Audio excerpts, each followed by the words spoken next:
Hey, welcome to Growing Up Kingdom. My name's Daniel, and I'm so excited that you're here. If you've been looking for a place where you feel like you can be encouraged, where you feel like you can grow in your confidence, this is an absolutely great place to do that, so make sure that you stick around.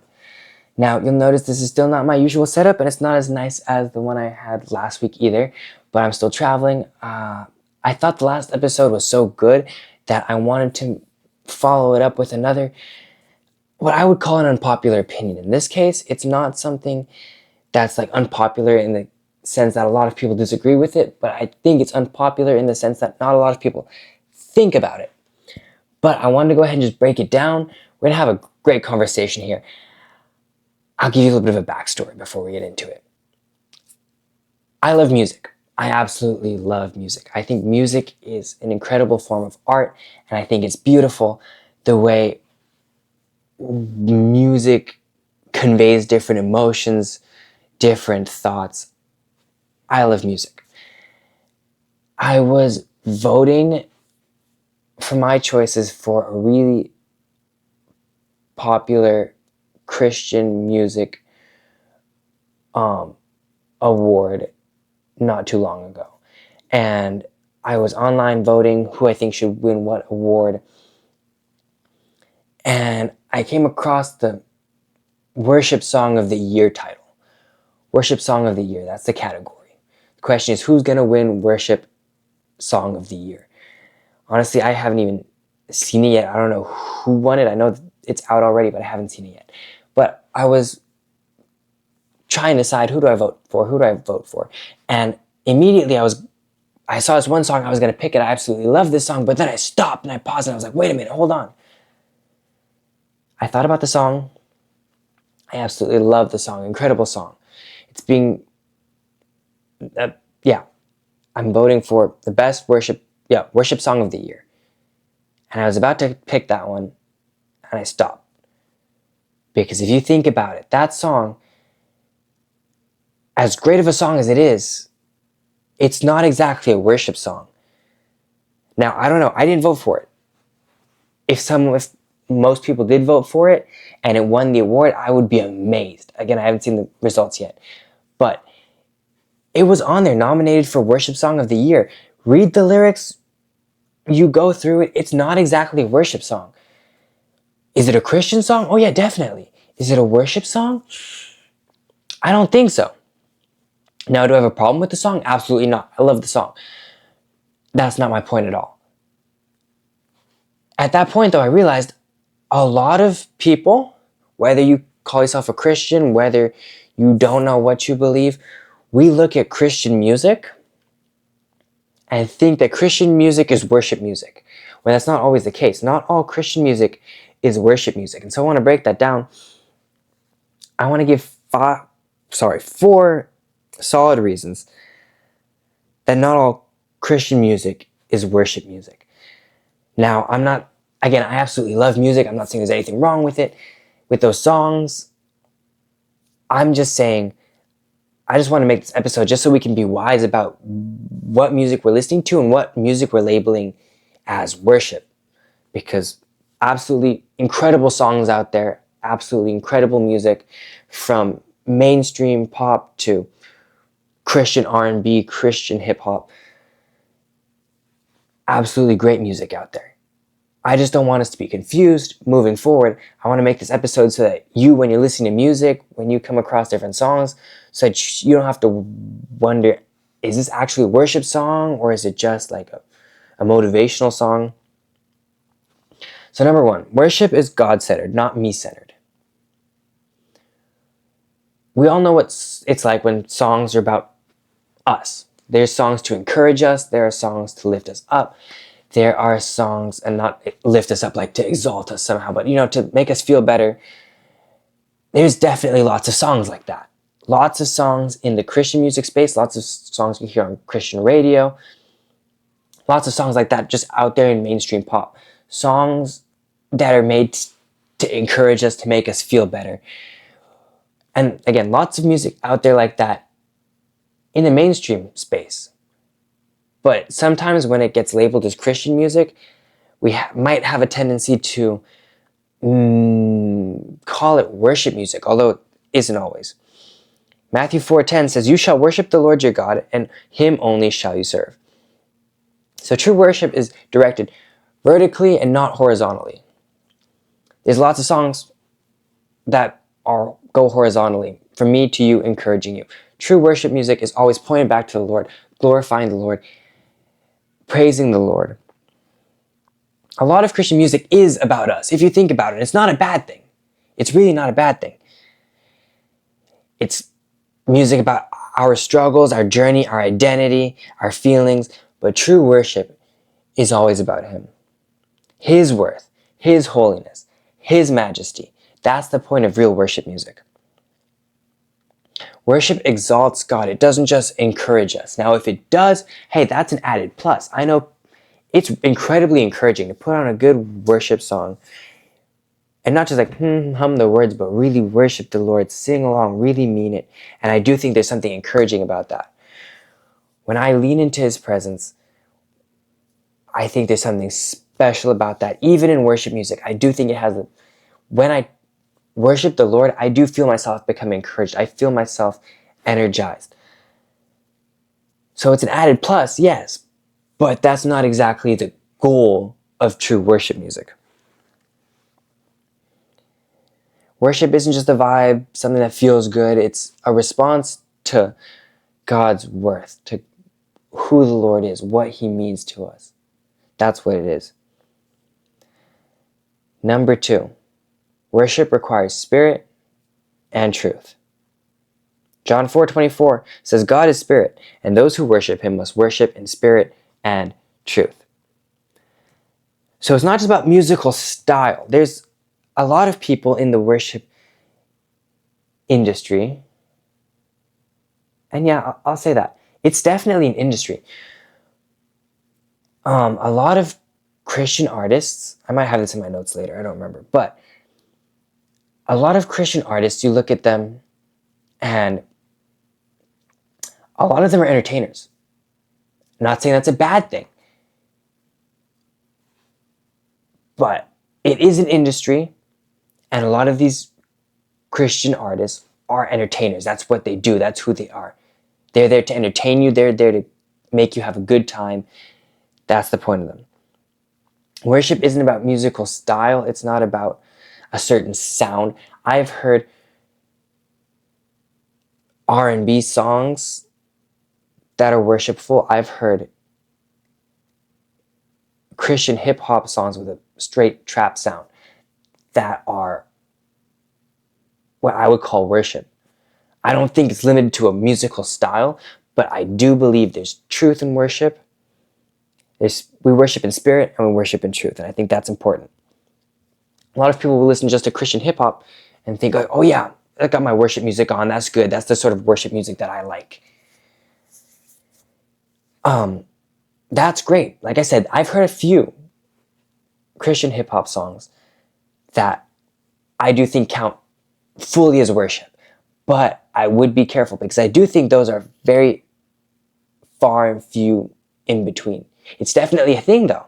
And so again, I don't think it's limited to a style. I don't think it's limited to someone strumming a guitar with a nice pad in the back. I don't think it's limited just to that. But songs with vague, theologically weak lyrics, they might sound good, but they don't qualify as biblical worship. There's lots of songs we sing. They have vague lyrics, theologically weak lyrics. And they might sound really, really good. And they might make us feel great when we got our hands lifted. But they're not necessarily worship songs. I'm not saying this to bash any artist, to put down anyone who raises their hands in these songs. I just, again, want to point out, just so that we're not confused on what is worship, what isn't worship. Worship should align with Scripture and not just with emotion. There are worship songs out there that don't necessarily align with Scripture, but they make you feel a certain way. And so some of them are really popular. I'm not putting down any bands. I'm not putting down any groups, any specific worship leaders. That's not what I'm here to do. I will listen to some worship groups, worship bands that I know other people think are really controversial sometimes. I do think you need to be discerning about what song you're listening to, what the lyrics are. I just don't think you can count it as a worship song specifically if all of the elements aren't there. There are groups that have worship in their name, and they make worship music. They do, for sure. But at the same time, some of their songs, if you listen to them, aren't worship music. And again, they're like horizontally based, like encouraging you, inspiring you, helping you grow. But it's not exactly worship music. So not everything with like this church worship is worship music necessarily. There's lots of churches out there. I'm not calling out one specific church. There's lots of churches these days who have like the name of the church and worship. But if you look at them, some of their songs that they put out from any of these churches are worship songs, and some of them are just like encouraging songs. So not everything with a synth pad, a soft bridge is worship. There needs to be truth in it. Third point. Worship is a sacrifice, and it's not entertainment. I touched on this a little bit before. Hebrews 13:15 says, "Through him, let us then continually offer up a sacrifice of praise to God." I'll stop there. I think that's good enough. I think that gives the point. Worship costs something. It's surrender, it's reverence, it's awe. That's the point of worship. A lot of Christian songs are clean entertainment. They're motivation, they're testimony music, saying like, hey, I got through this, you can get through it too. But worship demands the heart for it. And that's where big disconnect is in a lot of Christian music. And that's what sets Christian music apart from secular mainstream music. There's a heart in Christian music that isn't out there in every song you hear on the radio.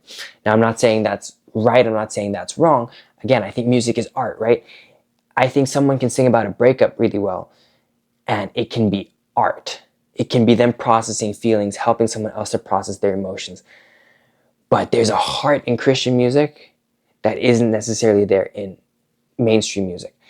But then in Christian music, there is a heart for worship that isn't there in all of Christian music.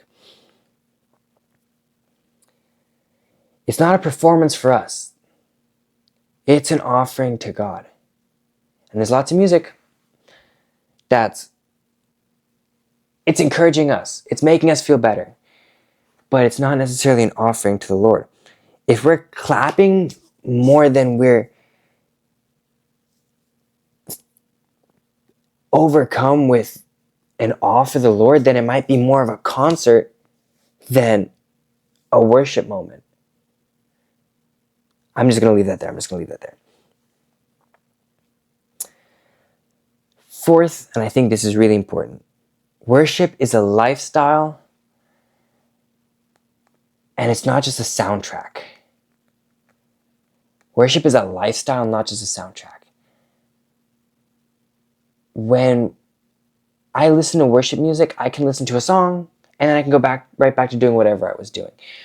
There are people, they'll live a full life however they want to live it, and then maybe they'll put on a little bit of worship music for 15 minutes, and they'll think, oh yeah, I'm good, right?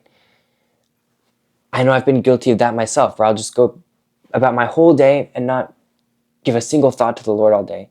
And then, like, just before I go to bed, I'm like, oh, wait, I'm gonna put on some worship music. But worship is a lifestyle. It's not just something we listen to every once in a while. Worship isn't limited to music. I'm gonna say that too. There's other ways you can worship the Lord. It's not just in music. But music can reflect real worship when it comes from a surrendered life. When you're living a life of worship, then worship music fits perfectly in there. Some Christian music reflects that lifestyle of worship, where everything I do is worship, everything I do is meant to honor the Lord. And some Christian music just fills that entertainment space. Again, not bad. just a different place. So, what are some practical takeaways here? You can enjoy Christian music that inspires you. You can enjoy, again, music is art. I think music is art in such a way that it's made so that you can process emotions where we can. I think that's an absolutely amazing ability of any human being to create art. I think you can enjoy music that isn't worship. It can still lift you up, it can still uplift you, it can still inspire you. But be intentional. Use worship songs to cultivate a reverence, to encourage honor and awe for the Lord. Use the other types of music for your drive, for your workouts. Just know the difference. Know the difference. Now, I've talked about it before. I don't think all music is beneficial to you. I think there's certain music it's probably best you don't listen to. And I don't want you to be the sort of person like, oh yeah, I'll listen to all sorts of music, anything, and then I'll put on some worship music and I'll think I'll be good. That's not the point of it. I'm saying I think music has its place, but be intentional with worship music and be intentional with how we use it. Not every song will usher in God's presence, and that's all right. But when you're intent on worshiping Him, not just through your life, but specifically in music, make sure you're choosing music that points you straight to Him. So we don't end up in this place where we're looking at an encouraging song, an uplifting song, and trying to give it an award for best worship song of the year. I hope this has been thought-provoking. I hope this has been a good conversation. If it has been, make sure that you go ahead and like, subscribe, follow, do whatever you can on the platform you're listening. And yeah, I think there's probably more to be said on the subject. We might revisit it sometime in the future. But yeah, thanks for watching. I'll catch you in the next episode. Bye.